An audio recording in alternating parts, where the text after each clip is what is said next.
Rain pounded the city streets like angry fists as Maya Johnson clutched her 6-month-old daughter Zoe tighter against her chest. The thin jacket she wore did little to protect either of them from the cold November downpour. Her heart raced as she looked at her watch. She was already 20 minutes late for her second job interview of the day. The first one hadn't gone well. The manager had taken one look at Zoe and told Maya they needed someone with fewer distractions. Maya had no choice but to bring her baby along. The babysitter had canceled last minute, and she couldn't afford to miss another opportunity.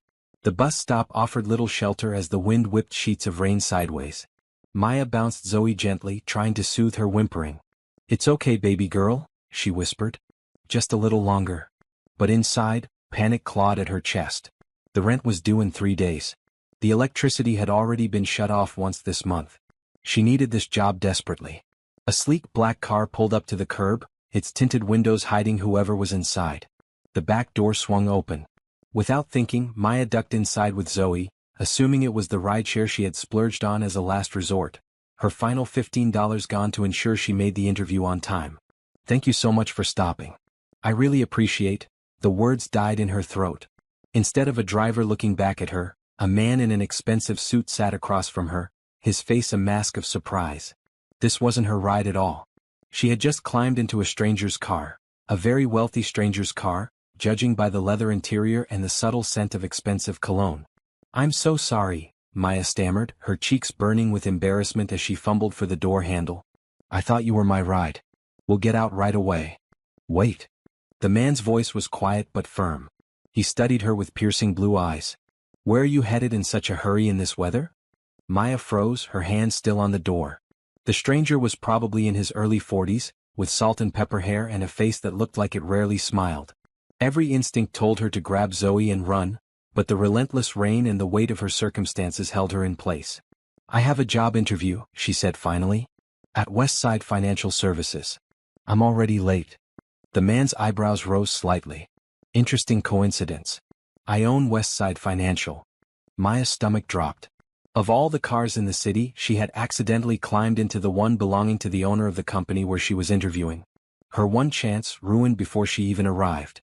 "What position?" he asked. "Administrative assistant," Maya replied, her voice barely above a whisper. Zoe chose that moment to let out a soft cry. Maya rocked her gently, painfully aware of her worn clothes, the bag that served as both purse and diaper bag, and how out of place they looked in this man's pristine car. "Driver, we're making a stop," the man said, pressing a button. Then he turned those intense eyes back to Maya. "I'm Elijah Morgan. And you are?" "Maya Johnson," she replied, trying to sound confident despite the circumstances. "And this is my daughter, Zoe." Elijah nodded, his expression unreadable. "Well, Maya Johnson, it seems the universe has arranged for your interview to come to you." The car pulled smoothly into traffic. Maya felt a flutter of panic. "Where are we going?" "To get some coffee," Elijah replied. "And to figure out why you're applying for an entry-level position when your resume indicates you have a master's degree in business analytics." Maya stared at him, confused.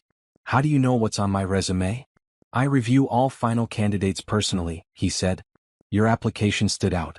But I was curious why someone with your qualifications would apply for an administrative role." Maya looked down at Zoe, who had finally settled against her chest. The truth was simple but humiliating.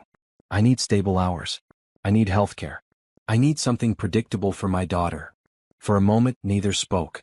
The only sounds were the soft purr of the luxury car's engine and the rain drumming on the roof. "Life doesn't always go as planned," Maya finally added.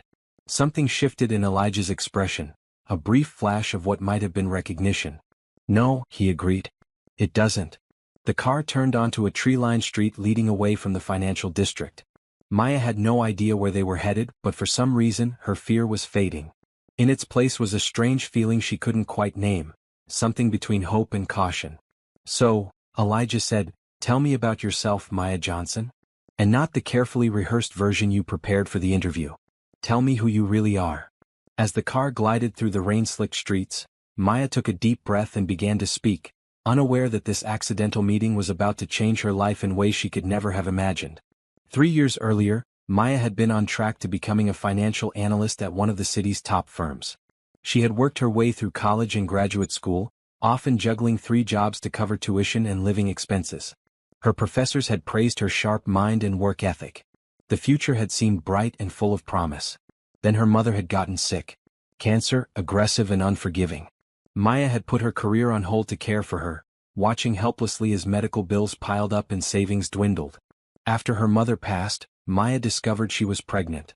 The baby's father, a man she'd dated briefly, wanted nothing to do with the pregnancy.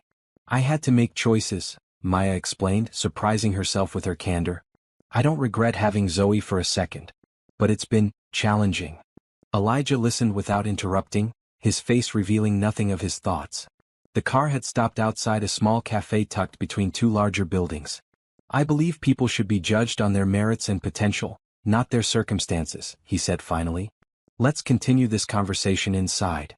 As they stepped out of the car, Maya wondered what twist of fate had led her here, and whether she had just made the biggest mistake of her life, or found an unexpected door to something better. The cafe was warm and smelled of fresh coffee and baked bread. Despite its modest exterior, the inside was elegant in an understated way. The few customers typing on laptops or engaged in quiet conversation barely glanced up as Maya followed Elijah to a corner table. Is this okay for the baby?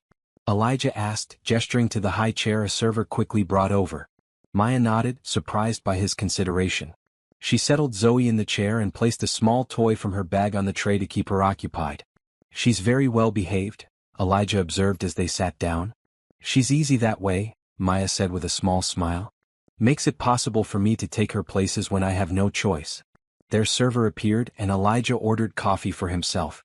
Maya asked for hot tea, conscious of her empty wallet. And bring us some of those cinnamon rolls, Elijah added. They look fresh. When the server left, an awkward silence fell between them. Maya found herself studying the man across from her. Up close, she noticed the fine lines around his eyes and the slight tension in his shoulders beneath the perfectly tailored suit. He might be wealthy, but he didn't seem entirely at ease. You said life doesn't always go as planned, Maya said, breaking the silence. Sounds like you might know something about that. Elijah's eyebrows rose slightly as though surprised by her directness. You're observant. I've had to be, she replied. He nodded, a hint of respect in his eyes. Fair enough.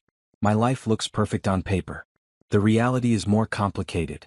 Their drinks arrived, along with a plate of enormous cinnamon rolls still warm from the oven. Maya's stomach growled loudly enough for Elijah to hear. She blushed, but he pretended not to notice as he pushed the plate toward her. Please help yourself. I can never finish one of these alone. Maya didn't need to be told twice. It had been hours since her last meal, a hastily eaten peanut butter sandwich before leaving for her first interview. So, Ms. Johnson, Elijah said as she took her first delicious bite, tell me why I should hire you for a position that doesn't begin to use your skills or education. Maya swallowed carefully before answering.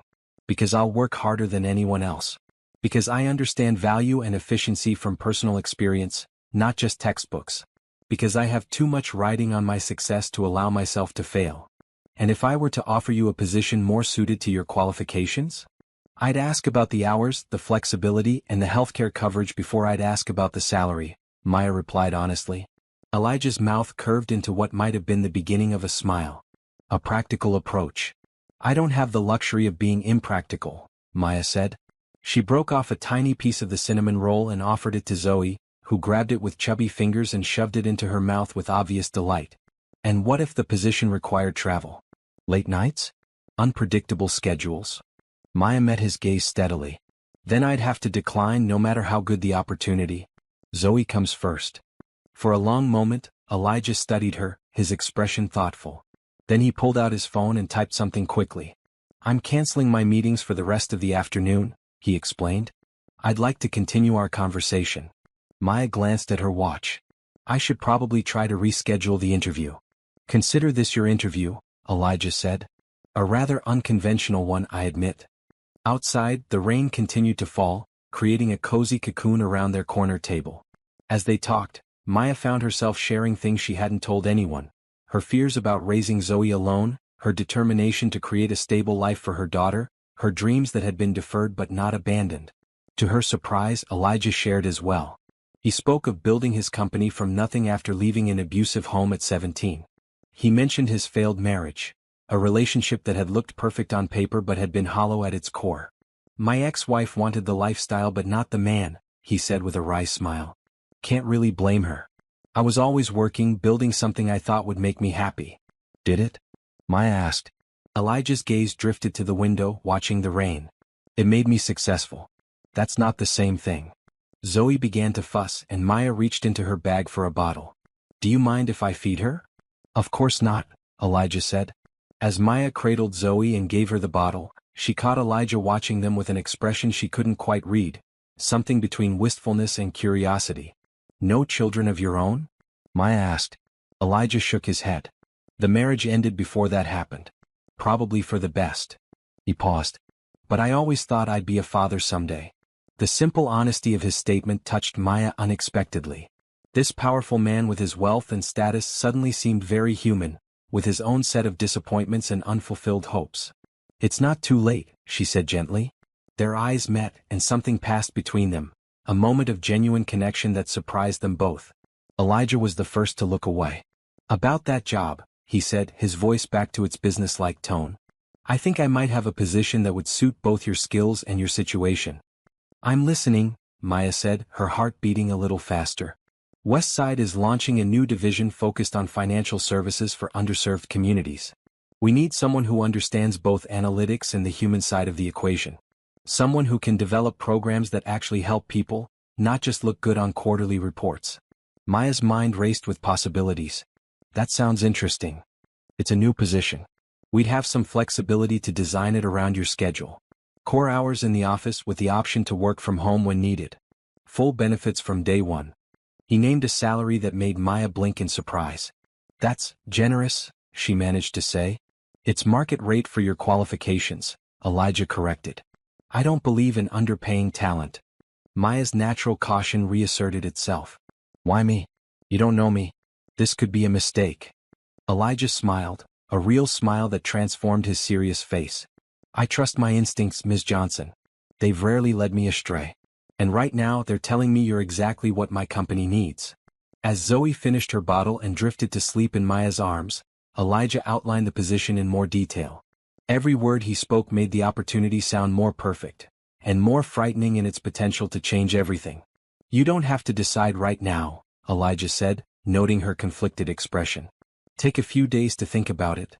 Maya looked down at her sleeping daughter, then back at the man whose car she had mistakenly entered just hours ago. What if I already know my answer?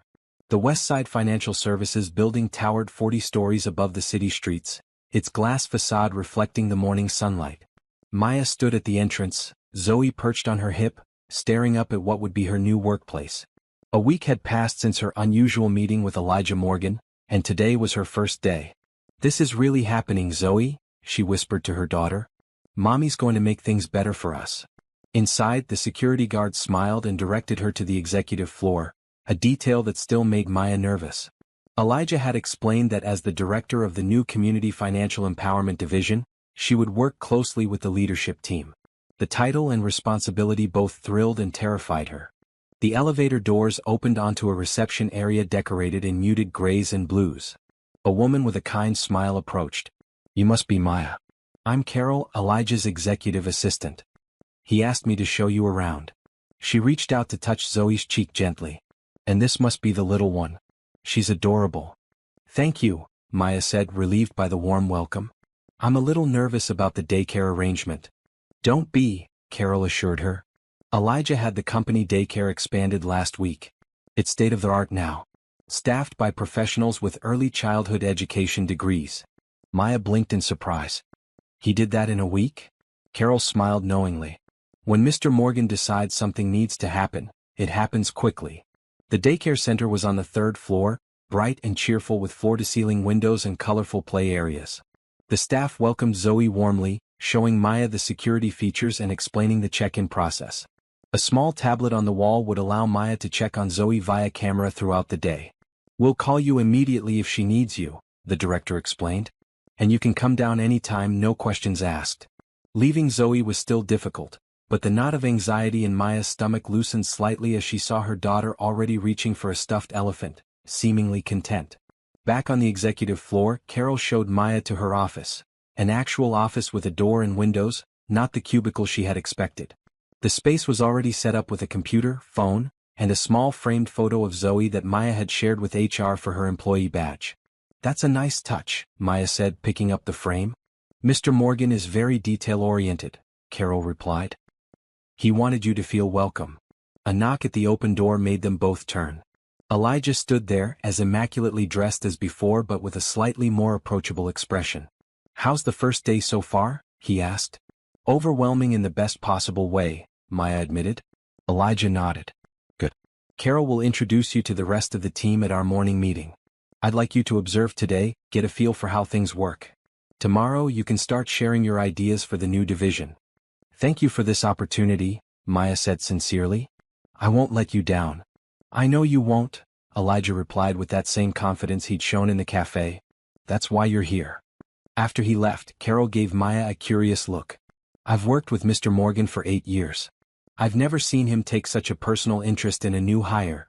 Maya wasn't sure how to respond. She still didn't fully understand why Elijah had offered her this position or why he seemed to believe in her so completely. All she knew was that she couldn't afford to question this chance. The morning meeting introduced Maya to the senior leadership team, a diverse group who welcomed her with varying degrees of warmth. Most seemed genuinely interested in the new community initiative. A few, particularly the older vice presidents, appeared skeptical. "So you'll be heading up our charity project," one gray-haired man said during introductions, his tone making the words sound dismissive. "Actually," Elijah cut in before Maya could respond, "the Community Financial Empowerment Division is a revenue-generating arm of the company. Ms. Johnson will be developing programs that provide real value to underserved clients while maintaining healthy profit margins. It's good business, not charity." The subtle rebuke silenced the man, and Maya shot Elijah a grateful look. After the meeting, Maya spent the day learning systems, reviewing company policies, and beginning to sketch out ideas for her new division. Every few hours she checked the daycare cameras, always finding Zoe happily engaged with the staff or napping peacefully. At 5 o'clock, Carol appeared at her door. "Time to go home, Maya. We don't expect new employees to stay late, especially on their first day." Maya glanced at her computer screen, reluctant to leave the proposal she'd started drafting. "I just want to finish this thought." "The work will be here tomorrow," Carol said kindly. "That's something I've learned after years here, there's always more work, but your baby is only little once." The wisdom in those words struck Maya. For so long she'd been in survival mode, scrambling from one crisis to the next. The idea that she could actually achieve balance between work and home was still unfamiliar. She saved her document and grabbed her bag. "You're right. Thank you." As she left the building with Zoe babbling happily in her arms, Maya spotted Elijah getting into his car at the curb, the same car she had mistakenly entered in the rain a week ago. He saw her and paused, waiting as she approached. "Successful first day?" he asked. "Very," Maya replied. "Though I'm still catching up to the fact that this is really happening." Elijah smiled, that rare expression that transformed his face. "You earned this, Maya. Never doubt that." As his car pulled away, Maya stood on the sidewalk with Zoe, looking up at the building where she now worked. For the first time in years she felt something she had almost forgotten: hope. "Come on, baby girl," she said to Zoe. "Let's go home and celebrate with ice cream."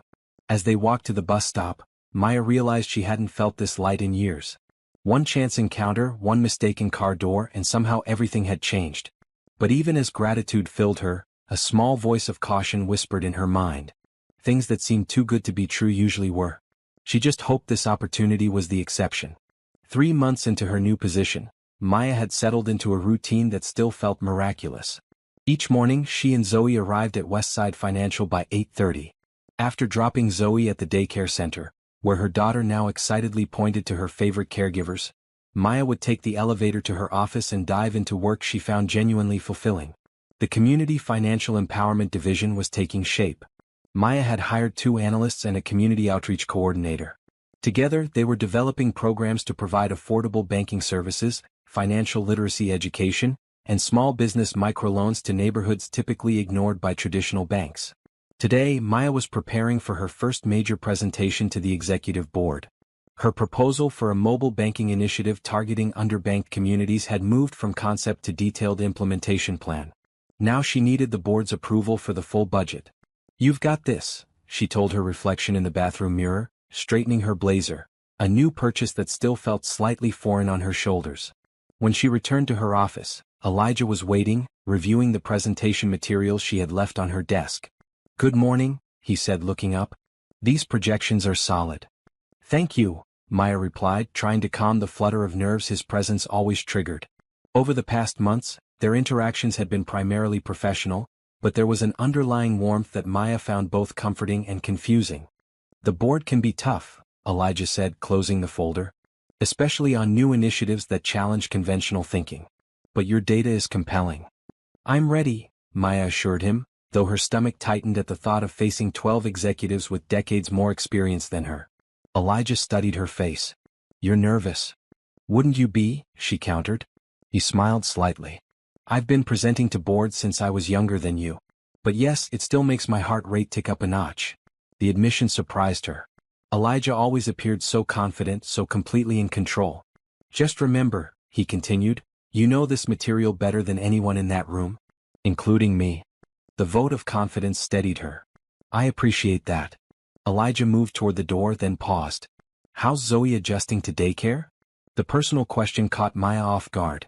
Elijah rarely asked about her daughter directly, though he always inquired politely about her family's well-being in general terms. "She loves it," Maya said with a smile. "She's saying new words every day and has made friends with another little girl her age." "Children are remarkably adaptable," Elijah observed, his expression softening. "More so than adults sometimes." Before Maya could respond, his professional demeanor returned. "The meeting is at 2. That gives you 3 hours to prepare. If you need anything, Carol can help." After he left, Maya sat at her desk, thinking about the brief glimpse of personal interest he had shown. In their day-to-day interactions, Elijah was unfailingly professional, supportive of her work but maintaining a clear boundary. Sometimes she wondered if she had imagined the connection they'd shared that rainy day in the cafe. The presentation that afternoon went better than Maya had dared hope. The board members asked tough questions about implementation costs and projected returns, but she had anticipated most of their concerns and came prepared with answers. When the final vote came, her proposal passed unanimously. "Excellent work, Ms. Johnson," the board chairman said as the meeting concluded. "It's refreshing to see Westside expanding its vision in this direction." As the boardroom emptied, Elijah approached. "Congratulations. That was impressive." "Thank you for your support," Maya replied. "This wouldn't be happening without your backing." "I simply provided the opportunity," Elijah said. "You're the one making it worthwhile." They walked together to the elevator, discussing next steps for the mobile banking initiative. As they reached Maya's floor, Elijah said, "We should celebrate your success. Dinner, perhaps? This Friday?" Maya hesitated, caught off guard by the invitation. "I'd have to find a sitter for Zoe." "Bring her along," Elijah suggested easily. "I know a place with excellent food that's still child-friendly." The elevator doors opened, but Maya didn't move. "Elijah, is this a business dinner or something else?" His expression revealed nothing of his thoughts. "Does it matter?" "Yes," Maya said firmly. "It does." Elijah considered her for a moment. "I enjoy your company, Maya. I'd like to spend time with you outside the office. If that makes you uncomfortable, we can certainly keep our relationship strictly professional." "It's not that," Maya said quickly. "It's just, I have Zoe to consider in everything I do. And you're my boss. It's complicated." "Life usually is," Elijah replied. "Think about it. The invitation stands." As the elevator doors closed between them, Maya found herself more confused than ever. Was Elijah interested in her romantically, or was this simply a mentorship gesture from a boss pleased with his employees' success? That evening, as she bathed Zoe and prepared dinner in their small apartment, Maya considered Elijah's invitation. The past months had transformed her life in ways she could never have anticipated. She had gone from struggling single mother to respected professional with a promising career path. Her financial situation had stabilized. She'd even started a modest savings account. All because she had accidentally gotten into Elijah Morgan's car. She owed him her gratitude, certainly. But did she owe him more? And what did she want from this relationship that had begun so strangely? Maya's friend Tamika came over later that evening to share a cup of tea after Zoe was asleep. Maya had met Tamika at a community center parenting class during her pregnancy, and they had supported each other through the challenges of new motherhood. "Girl, you're overthinking this," Tamika said after Maya explained her dilemma. "The man asked you to dinner, not to marry him." "But he's my boss," Maya protested. "What if it gets awkward? What if it affects my job?" Tamika gave her a knowing look. Is that really what you're worried about? Or are you scared of letting someone new into your life? And Zoe's? The question hit closer to home than Maya wanted to admit. Since becoming pregnant, she had focused entirely on survival and creating stability for her daughter. Romance hadn't even been on her radar. I barely know him, Maya said. So get to know him, Tamika replied with a shrug. That's what dinner is for. Later, after Tamika had gone home, Maya stood in Zoe's doorway watching her daughter sleep peacefully. The tiny apartment that had once felt like a step down from where she had hoped to be now felt like a safe harbor. She had created this stability for Zoe through her own determination and hard work, but also because Elijah Morgan had seen something in her worth investing in. Perhaps it was time to trust her own judgment as much as he had trusted his. The next morning, Maya stopped by Elijah's office before her first meeting. About dinner, she said, standing in his doorway. Friday works for me. For us, she amended, thinking of Zoe. Elijah looked up from his computer, his expression warming. I'm glad to hear it. I'll make reservations for 7. As Maya turned to leave, he added, and Maya? This isn't a business dinner. She met his gaze steadily. I didn't think it was. Walking back to her office, Maya felt a mixture of nervousness and anticipation. Whatever was developing between her and Elijah, friendship, mentorship, or something more, she had decided to face it directly rather than hiding behind excuses of professional boundaries. Life had taught her that sometimes the biggest risks led to the most unexpected rewards. The restaurant Elijah had chosen was an elegant bistro in a converted brownstone, its atmosphere sophisticated yet welcoming. Despite his wealth and status, Elijah seemed to prefer places with character rather than flashy establishments where people went to be seen. Maya arrived with Zoe precisely at 7, feeling both nervous and excited. She had agonized over what to wear before settling on a simple blue dress that made her feel confident without being overdressed.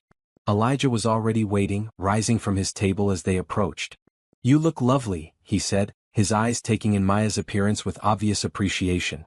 Thank you, Maya replied, suddenly shy. She adjusted Zoe on her hip. I hope it's really okay that I brought her. Of course, Elijah said, reaching out to touch Zoe's hand. To Maya's surprise, her normally cautious daughter grabbed his finger with a delighted gurgle. I specifically requested a table where a high chair wouldn't block the aisle. Sure enough, a wooden high chair was already positioned at their table, along with a small basket of soft toys suitable for a baby. The thoughtfulness of this gesture touched Maya deeply. Once they were seated and Zoe was contentedly exploring the toys, an awkward silence fell between them. Outside the familiar context of work, Maya realized how little she actually knew about Elijah on a personal level. I don't think I've ever seen you in anything but business attire, she commented, noting his casual button-down shirt and lack of tie. I do occasionally take off the armor, he replied with a small smile. Though not as often as I probably should. Their server arrived with menus and took their drink orders, sparkling water for Maya and a glass of red wine for Elijah. So, Maya said after the server left, we've established this isn't a business dinner. What is it then? Elijah considered her question seriously. I thought we might get to know each other better outside the constraints of the office. No agendas, no proposals to review. Just 2 people having dinner, Maya supplied. With a very charming third wheel, Elijah added, glancing at Zoe, who was now happily banging a soft block on the high chair tray. The simple acknowledgement of the reality, that Maya and Zoe were a package deal, eased some of the tension Maya had been carrying. Whatever this evening was or might become, Elijah clearly understood that her daughter would always be her priority. As they ordered and began to eat, the conversation flowed more easily.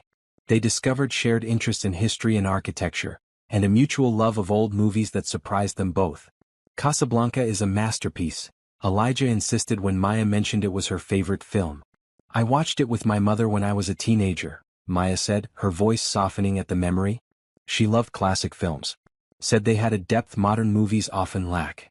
She sounds like a wise woman, Elijah observed. She was, Maya agreed. She raised me alone after my father left when I was 6. Worked 2 jobs most of my life, but still made time for movie nights and helping with homework. Elijah's expression grew thoughtful.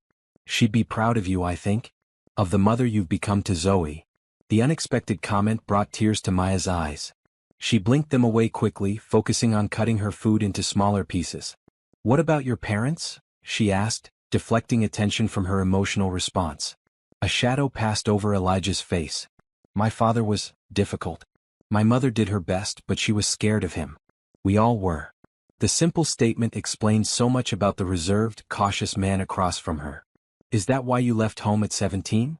Elijah looked surprised that she had remembered this detail from their conversation months ago. Yes. After a particularly bad night, I packed what I could carry and never went back. That must have been terrifying, Maya said softly. Less terrifying than staying, Elijah replied. I lived in my car for a while, worked whatever jobs I could find. Eventually got a scholarship to state college. The rest, as they say, is history. Maya studied his face, seeing beyond the successful businessman to the scared teenager who had found the courage to forge his own path. We're not so different, you and I, she observed. Both making our way without much of a safety net. Perhaps that's why, Elijah began, then stopped himself. Why what? Maya prompted. He smiled slightly. Why I felt I knew something about you that day in the car. Even before we spoke. The moment hung between them, charged with unspoken connection. Then Zoe dropped her sippy cup with a clatter, breaking the spell. As the evening continued, they shared stories from their lives, carefully navigating around the more painful topics. Maya described her college years, working nights to pay tuition. Elijah told her about his first failed business venture and the lessons he had learned from it. By the time dessert arrived, a chocolate cake that Zoe eyed with undisguised interest, Maya felt she was seeing the real Elijah Morgan for the first time. Beneath the confident exterior was a man who understood struggle and resilience intimately. May I? Elijah asked, gesturing to the small bite of cake on his fork and then to Zoe. Sure, Maya said, surprised by the request. She loves sweet things. Gets that from me, I'm afraid. Carefully, Elijah offered the tiny taste to Zoe, who grabbed his hand and guided the fork to her mouth with startling precision. Her eyes widened with delight at the chocolate flavor. I think we have a chocolate fan, Elijah laughed, the sound warm and genuine. Maya watched the interaction with a mixture of emotions she couldn't quite untangle. Seeing Elijah connect with her daughter created a tug of longing she hadn't expected, not just for companionship for herself, but for a father figure for Zoe. Later, as Elijah drove them home, Maya's mind raced with questions about where this evening might lead. She hadn't dated since before Zoe was born, and the prospect both thrilled and terrified her. Elijah pulled up in front of her apartment building and came around to open her door. As Maya stepped out with a sleeping Zoe in her arms, she felt suddenly self-conscious about her modest apartment complex. Thank you for dinner, she said. I had a wonderful time. So did I, Elijah replied, his voice low to avoid waking Zoe. Let me walk you to your door. The offer was simple but felt significant. Maya nodded, leading the way up the cracked concrete steps to the building's entrance. The lobby light was flickering again, casting uneven shadows as they walked to the elevator. Maya was acutely aware of the building's shortcomings. The faded carpet, the lingering smell of someone's spicy cooking, the graffiti partially scrubbed from the mailboxes. But if Elijah noticed these details, he gave no indication. His focus remained entirely on Maya and Zoe as they rode the elevator to the fourth floor in comfortable silence. At her apartment door, Maya shifted Zoe carefully to free one hand for her keys. Before she could juggle her purse, Elijah gently took the keys from her. Allow me, he said. The simple gesture, helping her with a door while her arms were full, was something Maya had managed without for so long that its sudden presence made her throat tighten with unexpected emotion. Elijah unlocked the door but didn't step inside. Instead, he handed the keys back to Maya with a smile that seemed to hold a question. Would you like to do this again? He asked. Perhaps next weekend? Maya looked up at him, this man who had somehow walked into her life through a chance encounter. I would, she said simply. Good night, Maya, Elijah said, his hand briefly touching her shoulder. Good night, Zoe, he added in a whisper to the sleeping baby. As Maya watched him walk back toward the elevator, she felt something shifting inside her. Walls she had built for protection beginning to develop the smallest of cracks. So you're dating the boss, Diane, one of the senior financial analysts, commented casually as she joined Maya at the coffee station Monday morning. Maya nearly spilled her coffee. Excuse me? Diane raised an eyebrow. You and Elijah were seen at Bellini's on Friday night. News travels fast around here. Maya carefully stirred cream into her coffee, buying time to compose her thoughts. She and Elijah had shared one dinner. Could that even be called dating? And how was it already office gossip? We had dinner, she said finally, keeping her voice neutral. With my daughter present. Diane's expression softened slightly. Look, I'm not judging. Elijah is an attractive, wealthy man. Single. It's natural. It's not what you're thinking, Maya protested, though she wasn't entirely sure what it was herself. Just be careful, Diane advised, lowering her voice. Elijah hasn't had the best track record with relationships. His ex-wife. I'm aware he's divorced, Maya interrupted, uncomfortable with the direction of the conversation. Diane gave her a look that seemed part concern, part curiosity. Did he tell you why? Before Maya could respond, Carol appeared in the break room doorway. Maya, the community outreach team is waiting in your office for the 9 o'clock. Grateful for the interruption, Maya nodded. Thanks, Carol. I'm coming now. As she hurried to her meeting, Maya tried to push the conversation with Diane from her mind. Office gossip was inevitable in any workplace. She wouldn't let it distract her from her responsibilities. But throughout the day she noticed the glances, the whispers that stopped when she entered a room. By afternoon, the tension of being the subject of speculation had given her a pounding headache. To her relief, Elijah was out of the office at meetings all day. She wasn't sure she could have maintained her professional composure if forced to interact with him while hyper-aware of the rumors circulating about them. When Maya picked up Zoe from daycare at the end of the day, the center's director, Miss Patel, pulled her aside. Zoe had a wonderful day, she said warmly. And I wanted to personally thank you for bringing the Community Empowerment Initiative to Westside. My sister lives in Riverdale Heights, and your mobile banking program will make such a difference there. The genuine gratitude in the woman's eyes reminded Maya why she was here, not for office politics or potential romance, but to make a real difference in people's lives. Thank you for saying that, Maya replied. Sometimes it's easy to get caught up in the day-to-day and forget the bigger picture. Miss Patel smiled. You've accomplished so much in such a short time. Mr. Morgan made the right choice bringing you on board. The comment, though well-intentioned, hit a nerve after Diane's insinuations earlier.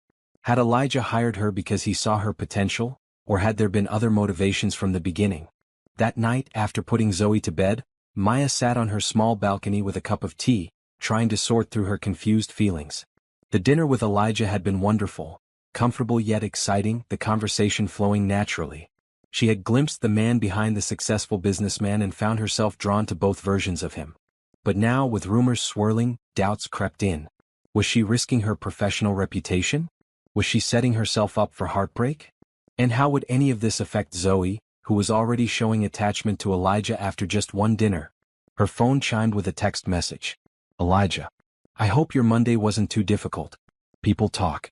I'm sorry if it's made things uncomfortable for you. Maya stared at the message, surprised that he was already aware of the office gossip. She typed carefully, It's been interesting. I didn't realize dinner would become breaking news. His response came quickly, Westside isn't much different from a small town in some ways. I should have warned you. After a moment's hesitation, Maya asked the question foremost in her mind, Does it bother you? The talk.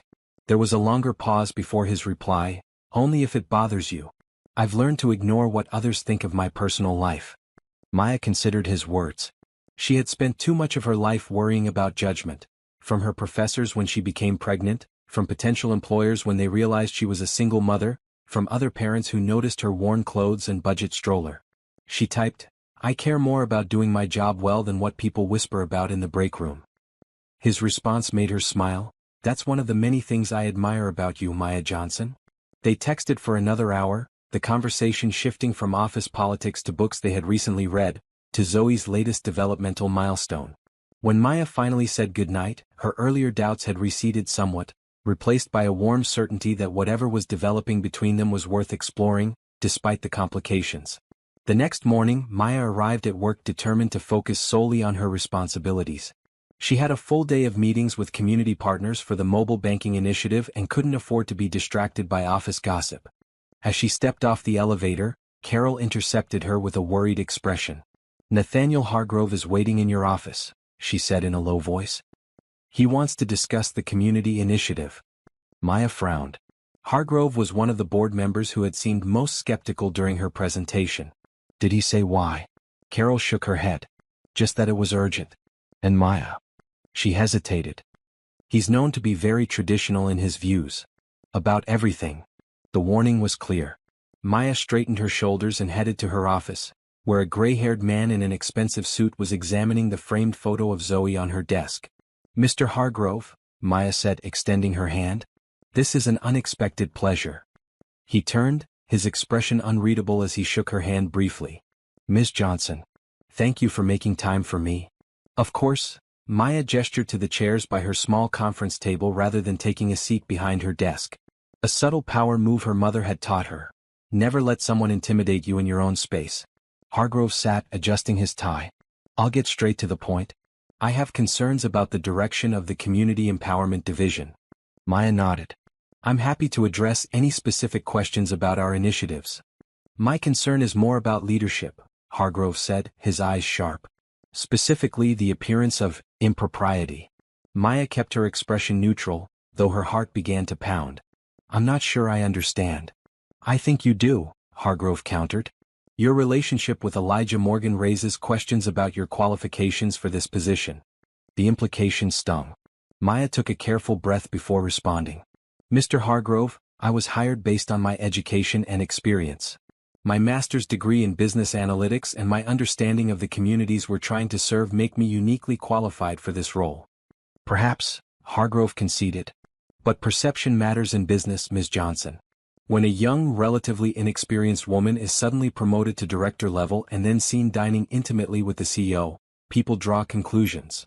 Maya felt heat rising in her cheeks, but kept her voice steady. First, Mr. Hargrove, my dinner with Mr. Morgan was hardly intimate. My infant daughter was present throughout. Second, my work should speak for itself. The mobile banking initiative has already garnered positive press and community support. Your work is promising, Hargrove admitted. Which is why I'm concerned about anything that might undermine it. Banking is a conservative industry. Our clients and partners expect a certain decorum.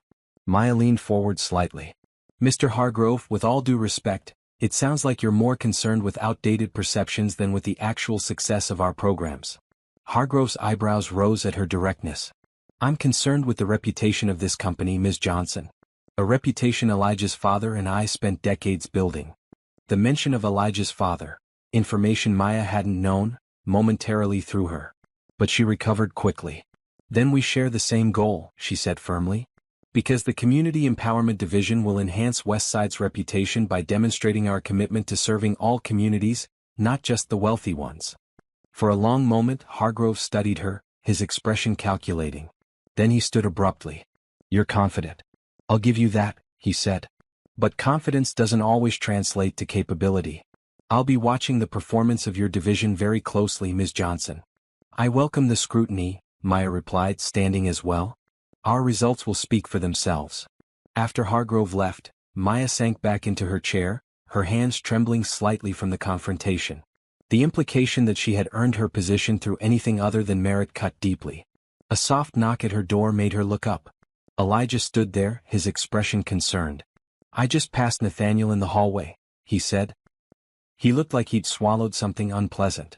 Despite her lingering upset, Maya smiled at the description. That might have been my fault. Elijah stepped into the office, closing the door behind him. What happened? Maya hesitated, unsure how much to share. But the genuine concern in Elijah's eyes decided her. He came to express his concerns about my leadership, she said. Specifically, that our dinner might create the perception that I didn't earn my position. Elijah's face darkened. Nathaniel oversteps. Your qualifications were clear to everyone on the hiring committee. Were they? Maya asked quietly. Or did they just defer to your judgment? Elijah looked startled by the question. Maya, I didn't unilaterally decide to hire you. The committee reviewed your resume, your references. Your credentials were impeccable. But you championed me, Maya pressed. After meeting me for all of an hour. Elijah sat in the chair Hargrove had vacated. Yes, I did. Because in that hour, I saw more potential and genuine commitment than I've seen in many executives I've known for years. His sincerity was difficult to doubt, but Maya needed clarity. And our dinner? The rumors? Does that complicate things for you professionally? I've been running this company for 15 years, Elijah said. I've earned the right to have dinner with whomever I choose without justifying it to Nathaniel Hargrove or anyone else. The confidence in his statement was undeniably attractive. But Maya had Zoe to consider, a career to protect.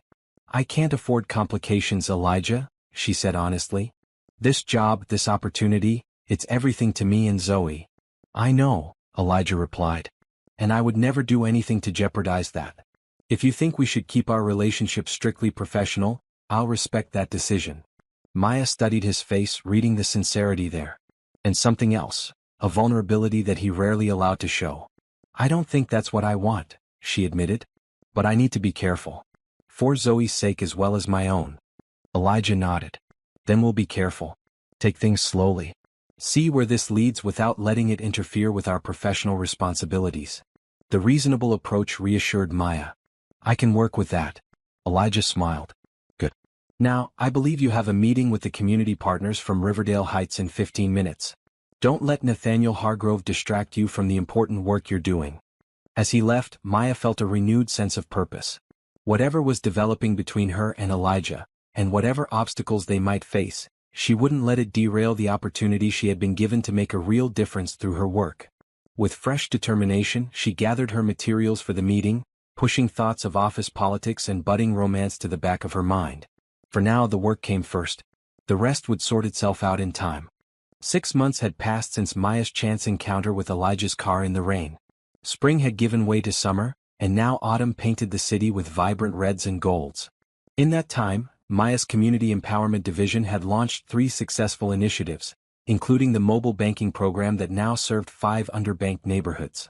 Zoe had celebrated her first birthday with a small party at the park near their apartment. Maya had invited only a few people, Tamika and her son, Carol from the office, and Elijah. Watching Elijah help Zoe blow out her single candle, Maya had felt a completeness she hadn't thought possible a year ago. Their relationship had developed gradually, both of them mindful of the professional boundaries they needed to maintain at work. Weekend outings with Zoe had become a regular occurrence. Visits to the Children's Museum, picnics in the park, even a day trip to the beach during the late summer heat wave. Tonight, however, was different. For the first time, Elijah had invited Maya to his home for dinner. Tamika had offered to babysit Zoe, insisting that Maya needed an adult evening out. He's seen you in mom mode for months, Tamika had said as she helped Maya choose an outfit. Time to remind him you're a woman too.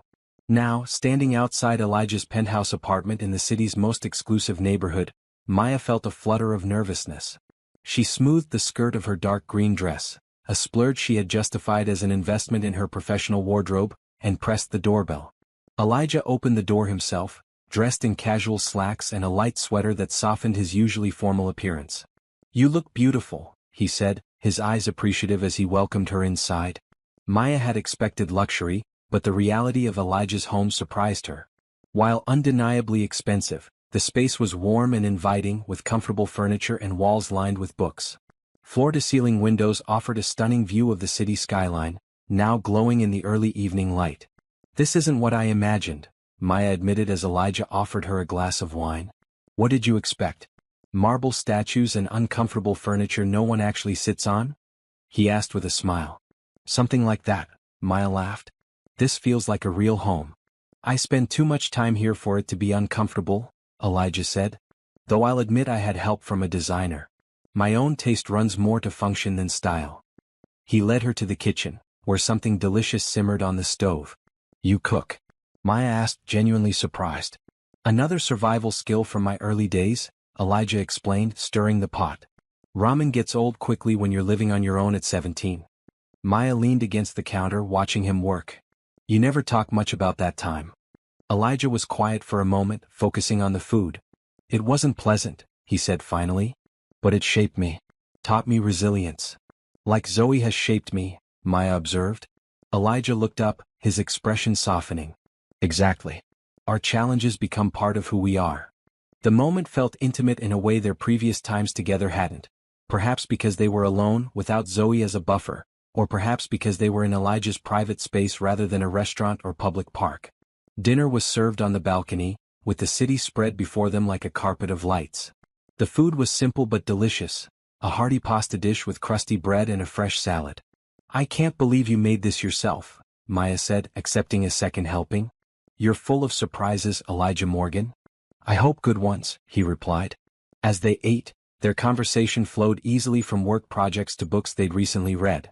Maya shared stories of Zoe's latest adventures in walking, while Elijah described his plans to expand the Community Empowerment Division to other cities if Maya's programs continued their success. I've been meaning to ask, Maya said as they finished dessert, a rich chocolate cake that reminded her of their first dinner together. How did you become interested in community banking? It doesn't seem like the typical focus for someone in your position. Elijah was quiet for a moment, swirling the last of his wine.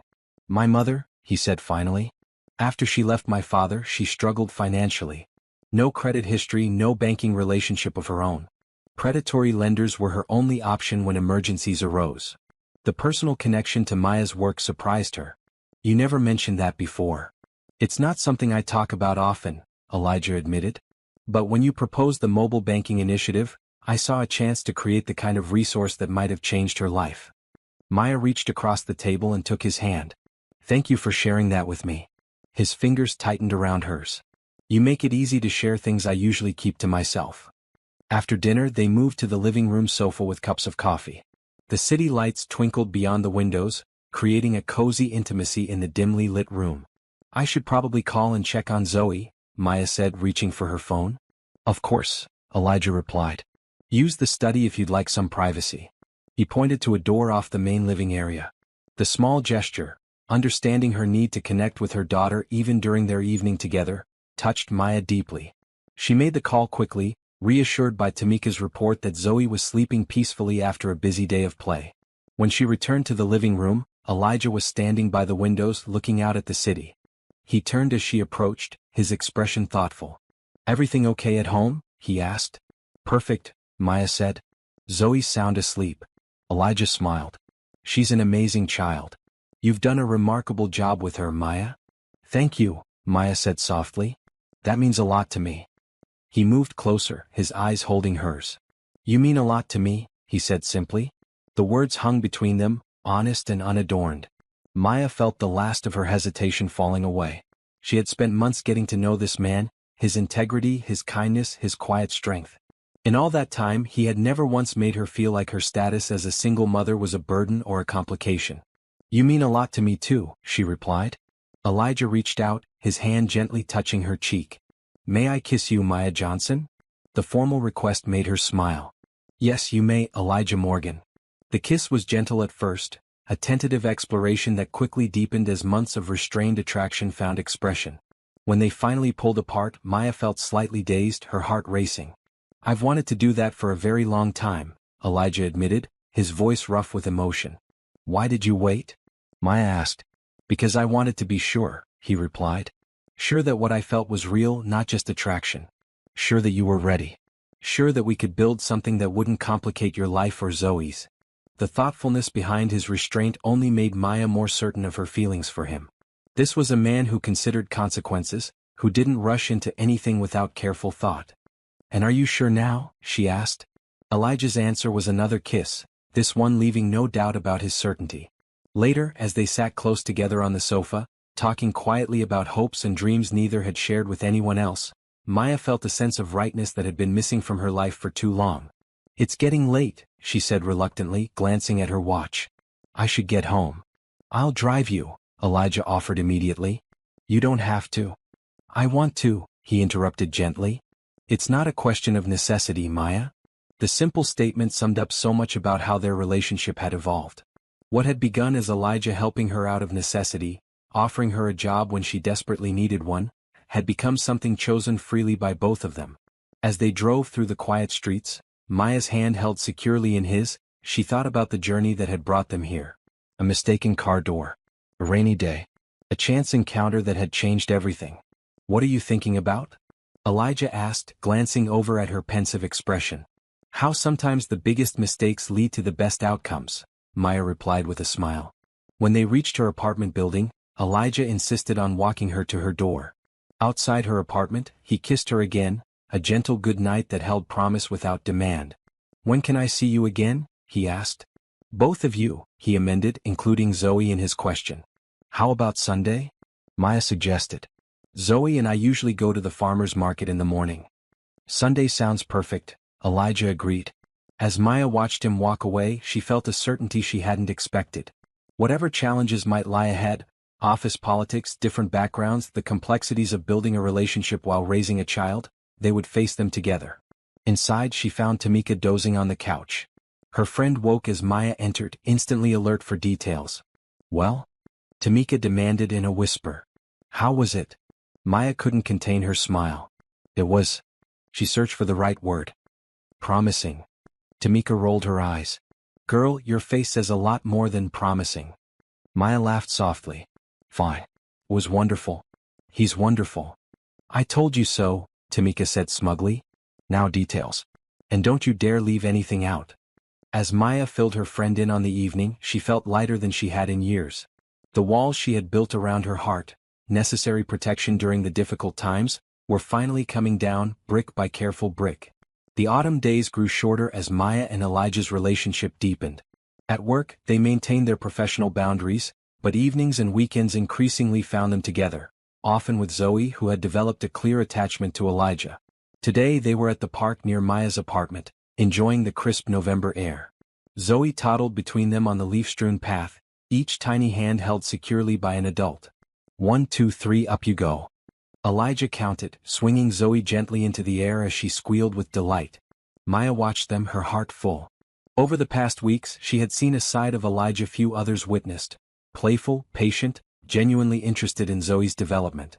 He read the same picture book 10 times without complaint if Zoe demanded it, and had learned all her favorite foods and games.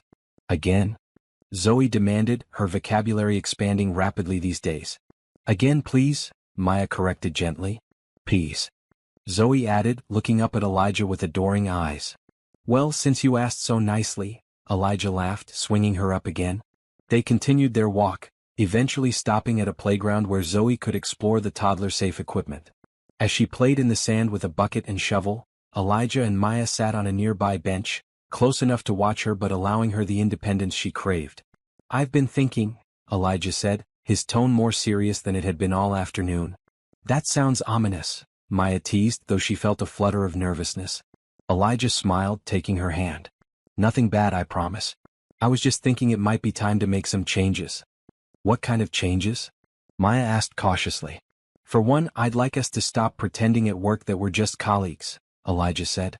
The whole office knows we're seeing each other anyway. Maya nodded slowly. While they had been discreet, their relationship wasn't exactly a secret. And the other changes? Elijah seemed to choose his next words carefully. Your lease is up next month, isn't it? You mentioned having to renew soon. Yes, Maya confirmed, wondering where this was heading. I thought perhaps you and Zoe might consider moving, Elijah suggested.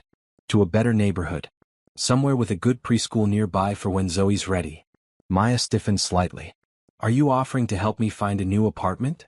Elijah hesitated. Actually, I was thinking you might consider moving in with me. The proposal, though not entirely unexpected given the direction of their relationship, still caught Maya off guard. Elijah, that's a big step. I know, he acknowledged. And if you're not ready, I understand completely. But I wanted you to know that I'm ready. That I'm serious about us, about you and Zoe. Maya looked over at her daughter, happily filling and dumping her bucket in the sandbox. It's not just about me being ready, she said quietly. It's about what's best for Zoe. I've thought about that too, Elijah assured her. My building has other families with young children. There's a park across the street. The school district is excellent. Those are all good things, Maya agreed. But Zoe's stability is about more than logistics. It's about relationships. Consistency. Elijah nodded, understanding in his eyes. You're worried about her getting attached to me and then if things don't work out. She's already attached to you, Maya said softly. That's what concerns me.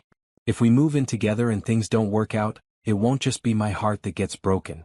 I would never do anything to hurt either of you, Elijah promised. But I understand your caution. They sat in silence for a moment, watching Zoe play. Finally Maya spoke. Can I think about it? This isn't a no, just, I need some time.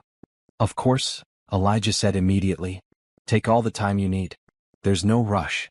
The rest of the afternoon passed pleasantly, but Maya's mind kept returning to Elijah's proposal. The practical benefits were obvious. A safer neighborhood, more space, financial security.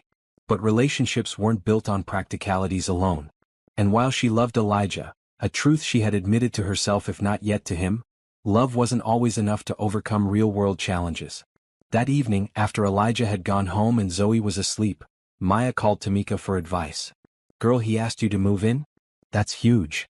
Tamika exclaimed. I know, Maya sighed.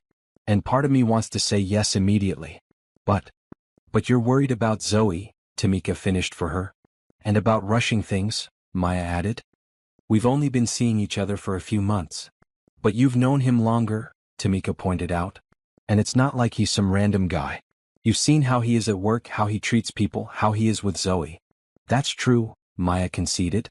Look, Tamika said gently, I'm the first person to tell a woman to be careful, especially with a child involved.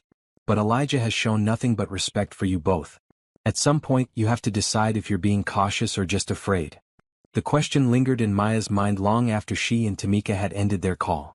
Was her hesitation warranted caution or simply fear of taking a chance? The next morning at work, Maya was distracted during her team meeting, her thoughts still circling Elijah's proposal. As she returned to her office, Carol intercepted her with a worried expression. Maya, there's someone waiting to see you, she said in a low voice. She doesn't have an appointment, but she was insistent. Who is it? Maya asked, frowning. She says her name is Vanessa Morgan, Carol replied. She's Elijah's ex-wife. Maya felt a cold shock run through her. In all their conversations, Elijah had mentioned his ex-wife only in passing, never by name, never with details about their relationship beyond the fact that it had ended badly. Did she say what she wants? Maya asked, trying to keep her voice steady. Carol shook her head. Just that it's personal and important. Maya took a deep breath. Where is she? In the small conference room, Carol said. I didn't want to put her in your office. Thank you, Maya said, grateful for Carol's discretion. I'll see her now. The woman waiting in the conference room was elegantly dressed, her blonde hair swept into a perfect chignon. She stood as Maya entered, appraising her with cool gray eyes. Miss Johnson, she said, not extending her hand. Thank you for seeing me without an appointment. Mrs. Morgan, Maya replied, deciding to match the woman's formality. How can I help you? It's Miss Parker now actually, the woman corrected. I reverted to my maiden name after the divorce. Maya nodded, waiting for her to continue. Vanessa studied her for a moment longer. You're not what I expected, she said finally. And what did you expect? Maya asked, keeping her tone neutral. From Elijah's usual type? Someone more decorative, less substantial. Vanessa gestured to the chairs. May we sit? This might take a few minutes. Maya sat, her guard firmly up. What exactly brings you here, Miss Parker? Concern, Vanessa replied, smoothing her skirt as she took a seat. For you, believe it or not. And for your child. Maya stiffened. My daughter is not a topic I'm willing to discuss with you. Fair enough, Vanessa conceded. Then let's discuss Elijah. How much has he told you about our marriage? About why it ended? Enough, Maya said, unwilling to admit that Elijah had shared very few details. Vanessa's smile was knowing. I doubt that. Elijah is intensely private about his personal life. It's one of his many, challenging qualities. If you've come here to badmouth your ex-husband, Maya began. I've come to warn you, Vanessa interrupted. Before you get in too deep. Before your child becomes attached to a man who is fundamentally incapable of maintaining a healthy relationship. Maya fought to maintain her composure. I appreciate your concern, but it's misplaced. My relationship with Elijah is not your business. It became my business when I heard he's asked you to move in with him, Vanessa replied. The same pattern all over again. The revelation that Vanessa somehow knew about Elijah's proposal sent a chill through Maya. How did you? It's a small world at the top, Ms. Johnson, Vanessa said dismissively. Elijah and I still share some social connections. Maya stood, her patience wearing thin. I think this conversation is over. He wasn't always wealthy, you know, Vanessa continued as if Maya hadn't spoken. When we met, he was just starting out, hungry for success. I believed in him, supported him as he built Westside from nothing. And once he had everything he wanted, he changed. Despite her better judgment, Maya found herself asking, changed how? Vanessa's expression hardened. He became obsessed with his work. Every hour, every day. When I finally gave him an ultimatum, me or the company, he chose the company without hesitation. The pain in the woman's voice seemed genuine, but Maya was wary of manipulation. Relationships end for many reasons. That doesn't make either person a villain. No, Vanessa agreed. But promising someone the world and then withdrawing completely once you have what you want? That does make you something of a villain in my book. Maya crossed her arms. If you're trying to poison my relationship with Elijah, I have to wonder why. It's been years since your divorce. I'm trying to spare another woman from what I went through, Vanessa said, rising to her feet. Elijah doesn't love people, Ms. Johnson. He collects them. Adds them to his life like acquisitions. When you and your daughter move in, you'll be living in his world, playing by his rules. And the moment you want something he isn't prepared to give, time, attention, compromise, you'll discover just how cold he can be. Maya held the woman's gaze steadily. I appreciate your concern, but I know Elijah. The man you're describing isn't the one I've come to care for. Vanessa gathered her designer purse, her expression softening slightly. Everyone thinks they're the exception. I did too. She pulled out a business card and placed it on the table. When you need someone who understands, call me. After Vanessa left, Maya sat alone in the conference room, her mind reeling. The encounter had left her unsettled, raising questions she hadn't considered. By the time she returned to her office, Maya had decided not to mention the visit to Elijah immediately. She needed time to process what she had heard, to separate potential truth from possible manipulation. The rest of the day passed in a blur of meetings and phone calls, but Maya's thoughts kept returning to Vanessa's warnings. When Elijah texted to suggest dinner that evening, Maya claimed a headache and promised to call him the next day. That night, after putting Zoe to bed, Maya sat on her small balcony with a cup of tea, trying to sort through her confusion. Was Vanessa telling the truth about Elijah's pattern of behavior? Or was she a bitter ex-wife trying to sabotage his current relationship? More importantly, was Maya letting a stranger's warning override what she knew of Elijah from her own experience? The next morning, Maya dropped Zoe at daycare and headed straight to Elijah's office. His assistant looked surprised to see her. He's in a meeting with the international team, she explained. But he should be finished in about 20 minutes. I'll wait, Maya said, taking a seat in the reception area. When Elijah emerged from his conference room, his face brightened at the sight of her. Maya, this is a nice surprise. Can we talk? She asked. Privately? Something in her tone must have alerted him that this wasn't a casual visit. He nodded, gesturing toward his office. Of course.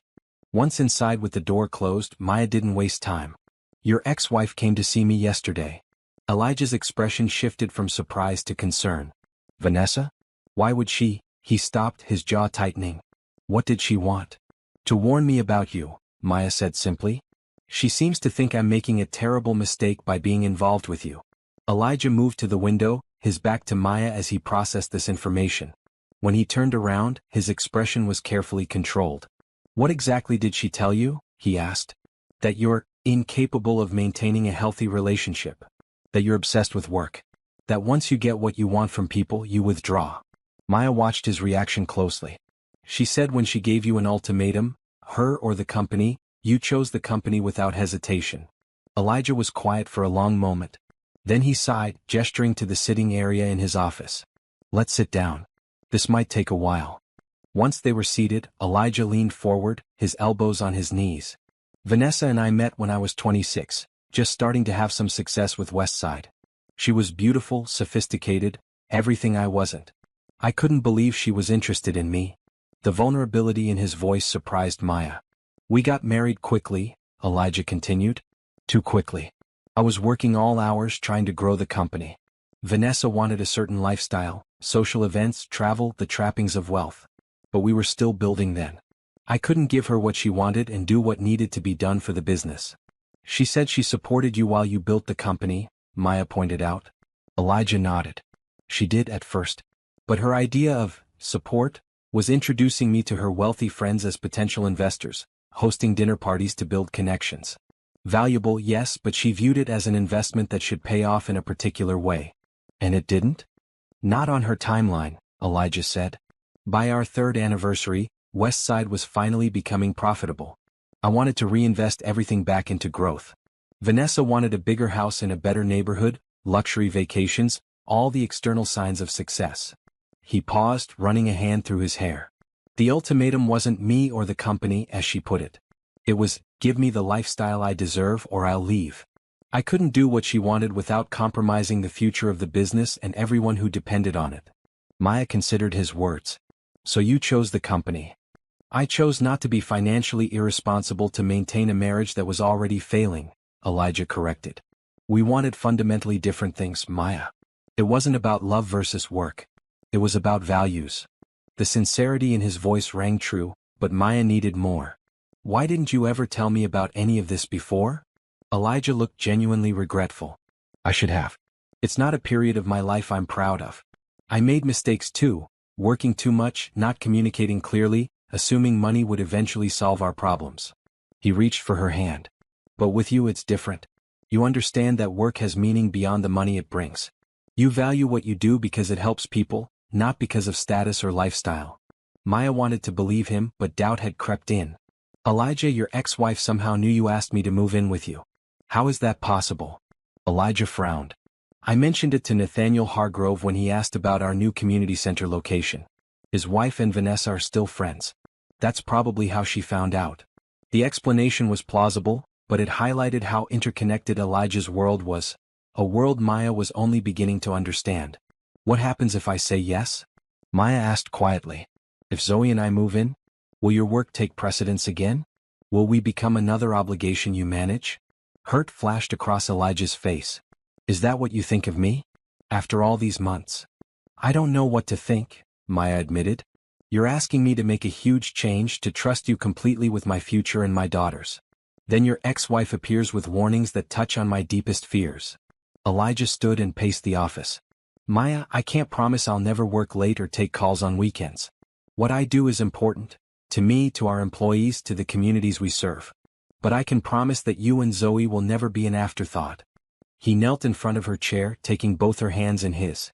I love you, Maya. I love Zoe. I want to build a life with you both, not because it's convenient or because you fit some ideal image, but because you make me better, happier, more complete. The declaration of love, his first, brought tears to Maya's eyes. I love you too, she whispered. That's why this matters so much. Then trust that, Elijah urged. Trust what you know of me from your own experience, not from someone who knew a different man in different circumstances years ago. Maya searched his face, seeing sincerity in his eyes. But something still held her back. I need time, she said finally. I need to be sure this is right for Zoe. For all of us. Elijah nodded, disappointment clear in his expression but acceptance there too. I understand. And I'll wait however long it takes. We don't have to rush this. As Maya left his office, her emotions were in turmoil. She loved Elijah, that much she was certain of. But Vanessa's visit had tapped into her deepest insecurities. Was she risking too much? Could she truly trust that Elijah wouldn't change once the newness of their relationship faded? Only time would tell. And time, at least, was something they had. December arrived with a dusting of snow and holiday decorations throughout the city.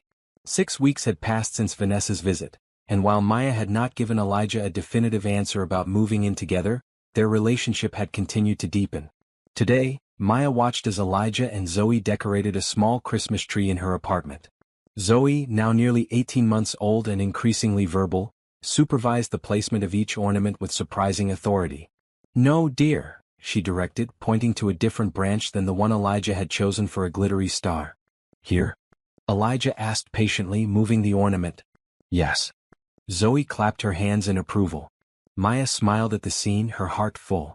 Despite her lingering concerns after Vanessa's visit, she couldn't deny the joy Elijah brought to their lives or the genuine bond he had formed with Zoe. Her apartment lease was up in 2 weeks. She had already received notice that the rent would increase by 15% if she renewed, a significant jump that would strain her budget despite her comfortable salary. The practical decision would be to accept Elijah's offer. But Maya had learned the hard way that practical decisions weren't always the right ones for the heart. What do you think, Mommy? Elijah asked, lifting Zoe so she could place the angel on top of the tree. Does it meet with your approval? It's perfect, Maya said sincerely. The most beautiful tree we've ever had. Later, after Zoe had been put to bed with extra stories from Elijah, they sat together on Maya's worn sofa, enjoying the quiet and the twinkling lights of the tree. I got Zoe's Christmas present today, Elijah said, his arm around Maya's shoulders. I hope you don't mind. What did you get her? Maya asked, curious. A play kitchen, Elijah replied. She seems fascinated by cooking whenever we're in the kitchen together. Maya nodded. She is. She's always trying to help when I'm making dinner. There's something else, Elijah continued, his tone more serious. Something for both of you in a way. But I want to be clear that it's not pressure. Just an option. Maya sat up straighter, watching his face carefully. What is it? Elijah reached into his pocket and pulled out a small envelope, handing it to her. Inside was a key. It's to a house, he explained as Maya examined it.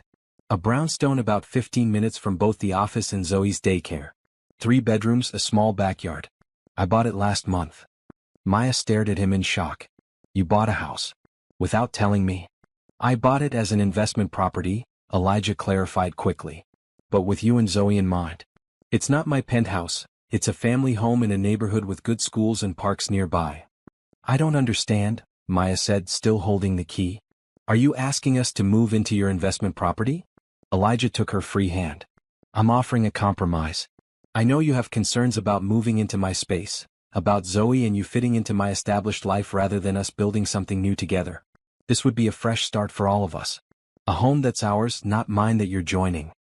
The thoughtfulness of the gesture touched Maya deeply. Elijah had listened to her concerns and found a creative solution that addressed them. You'd sell your penthouse? She asked, surprised. Eventually, Elijah nodded. Or keep it as the investment property instead.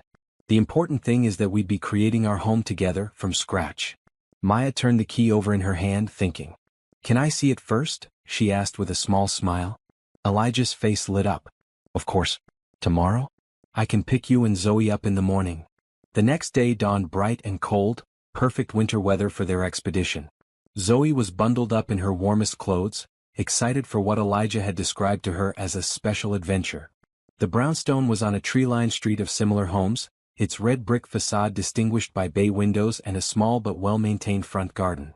As Elijah unlocked the door, Maya felt a flutter of anticipation. Inside, the house was empty of furniture but full of potential.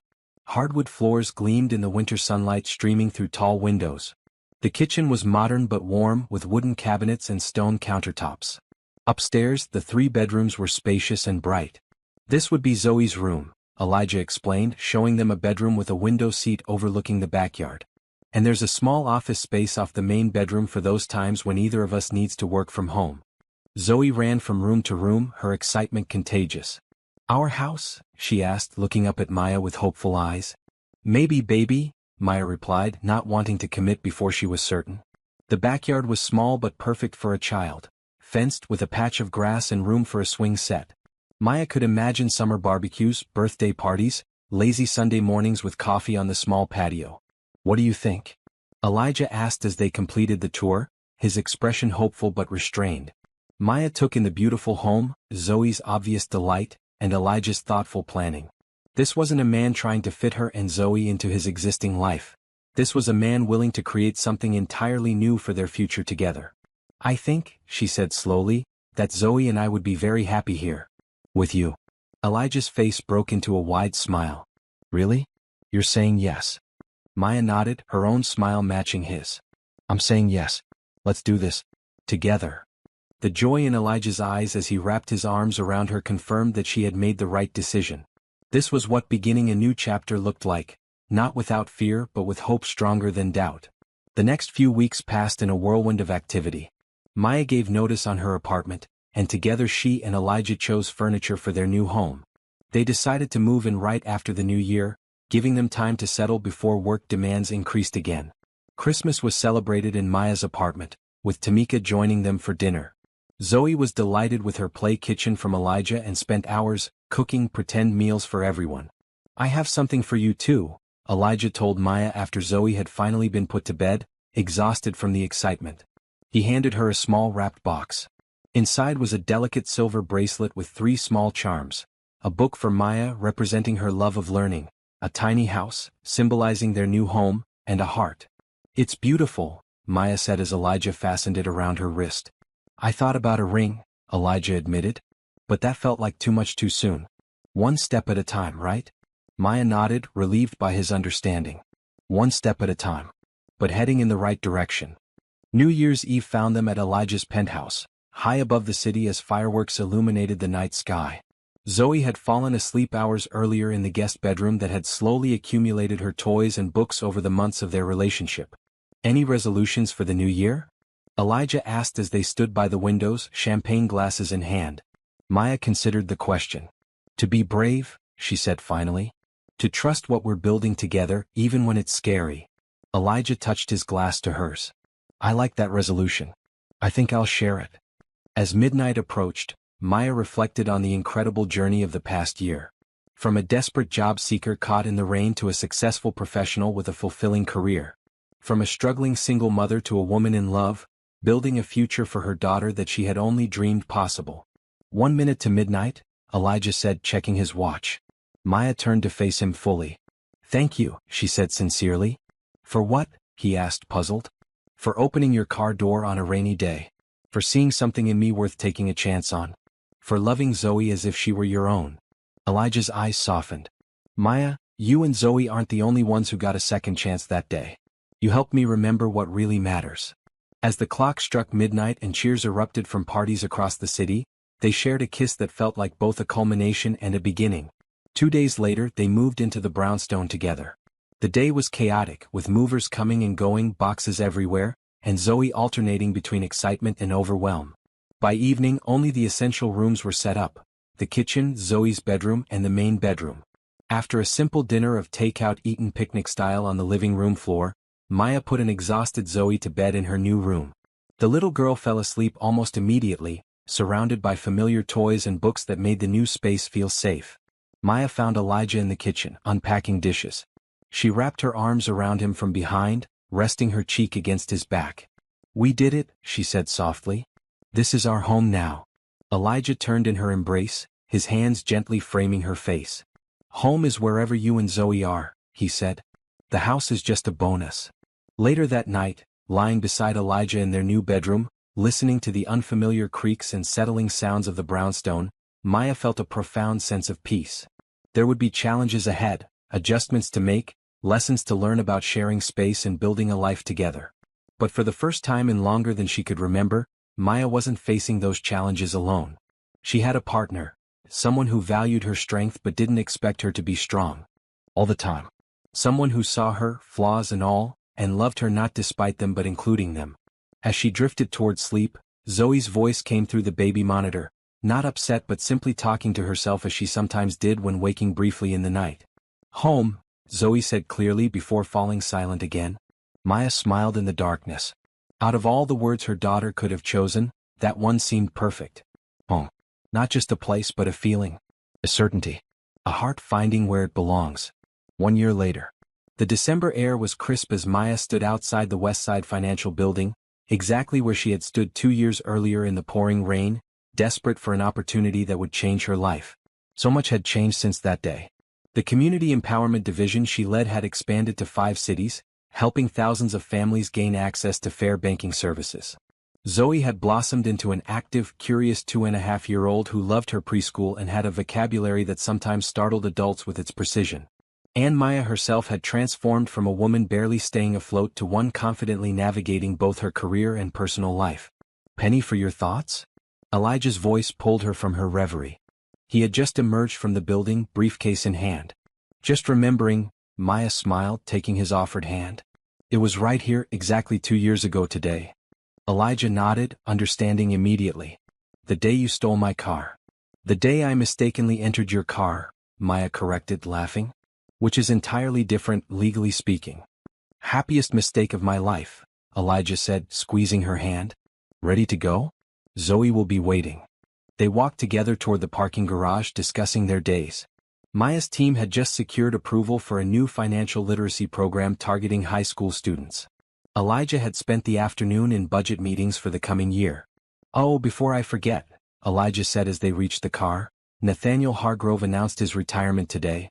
Effective end of January. Maya raised her eyebrows in surprise. Really? I thought he'd never leave. Apparently his doctor insisted, Elijah explained. His blood pressure has been a concern. That's too bad, Maya said sincerely. Over time, even Hargrove had come to respect her work, though he remained formal and somewhat distant. It leaves a vacancy on the board, Elijah continued, a hint of something in his voice that caught Maya's attention.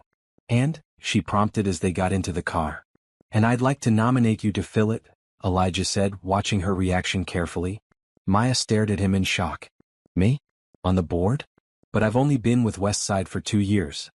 2 incredibly successful years, Elijah pointed out. The Community Empowerment Division has exceeded every projection. Your leadership has been exemplary. You've earned this, Maya.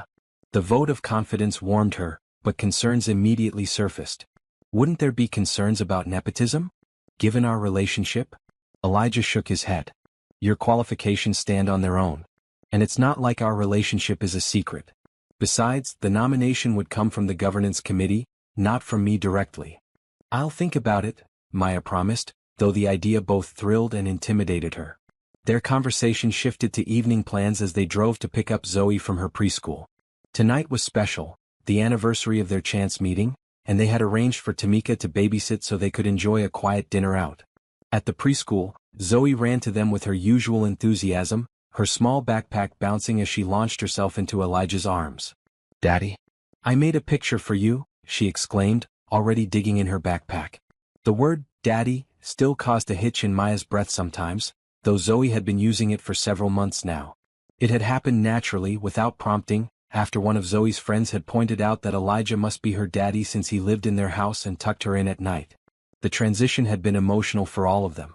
Elijah had asked Maya privately if she was comfortable with it, sensitive to her feelings about Zoe's biological father who had never been part of her life. Maya had assured him that nothing could make her happier than Zoe recognizing the true father-daughter bond they shared. It's beautiful, Zoe Bear, Elijah said now, examining the colorful scribble with appropriate admiration. Is this our family? Yes. Zoe pointed to the figures. That's you and Mommy and me and the baby in Mommy's tummy. Maya and Elijah exchanged startled looks.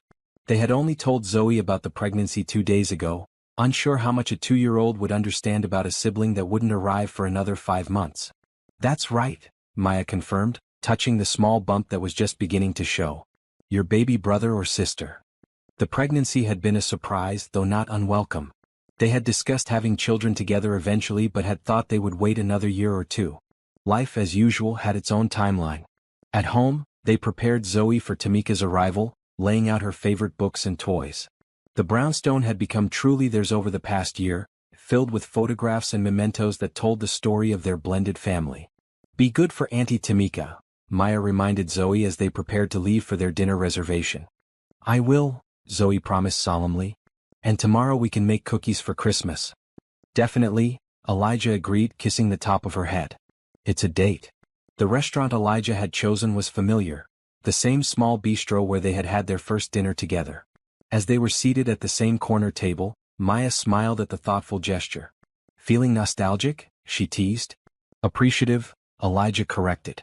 It's important to remember how we got here. Their conversation over dinner flowed easily as it always had. They discussed Maya's potential board nomination, ideas for the baby's nursery, and Zoe's rapidly developing interests and personality. She asked me yesterday if she could take dance classes, Maya said. Apparently her friend Emma is starting ballet. We should look into it, Elijah agreed. She's certainly energetic enough. As dessert arrived, chocolate cake, another callback to their first dinner, Elijah reached into his jacket pocket and placed a small velvet box on the table. Maya's breath caught. Elijah. I've been carrying this around for 3 weeks, he admitted with a sheepish smile. Waiting for the perfect moment. Then I realized there is no perfect moment, just perfect certainty. He opened the box to reveal a beautiful diamond ring, elegant in its simplicity. I promised you, one step at a time, and we've taken many steps together now. We've built a home, a family, a future. But there's one step we haven't taken yet. Moving from his chair, Elijah knelt beside Maya, taking her hand. Around them, other diners noticed and fell silent, watching. Maya Johnson, you walked into my life by accident, but staying there has been the most deliberate choice I've ever made. You've shown me what real partnership means, supporting each other's dreams, facing challenges together, creating joy in small moments and big ones. Tears filled Maya's eyes as he continued. You and Zoe have given me the family I never thought I'd have. Now, with another little one on the way, I can't imagine a better time to ask. Will you marry me? Though the proposal wasn't unexpected given the life they had built together, the emotion of the moment still overwhelmed Maya. The journey from that rainy day to this candlelit evening had been extraordinary. Yes, she whispered, then louder, yes, I will marry you, Elijah Morgan. As he slipped the ring onto her finger, applause broke out around them. Elijah stood and pulled Maya to her feet, embracing her with a tenderness that still made her heart race after all this time. Later that night, after returning home to relieve Tamika and checking on a peacefully sleeping Zoe, Maya and Elijah stood in the doorway of what would soon become the nursery. Currently, it was Elijah's home office, but they had already begun planning its transformation. I was thinking, Elijah said, his arm around Maya's waist. If it's a boy, we could name him after your father. The suggestion touched Maya deeply. That would be wonderful. And if it's a girl? Maybe after your mother? Elijah suggested. She sounds like she was an incredible woman. I wish I could have met her. She would have loved you, Maya said with certainty.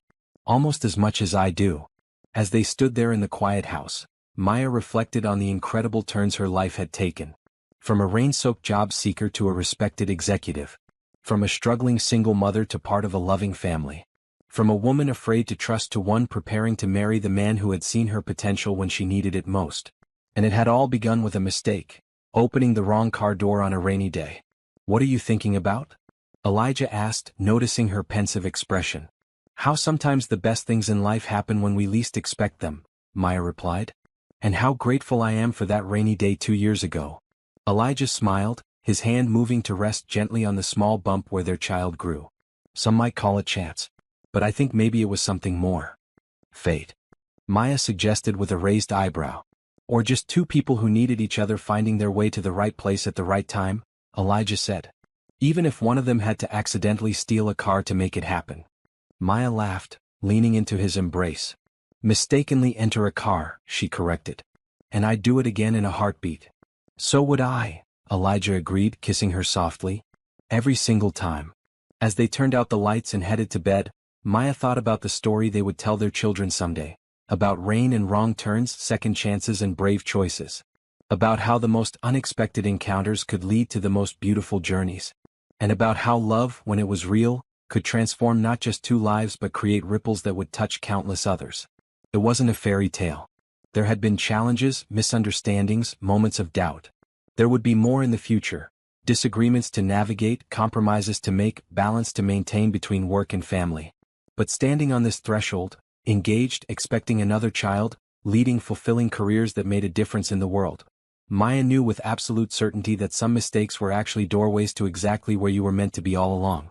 And this mistake, opening Elijah Morgan's car door on a rainy day 2 years ago, had been the most blessed mistake of her life.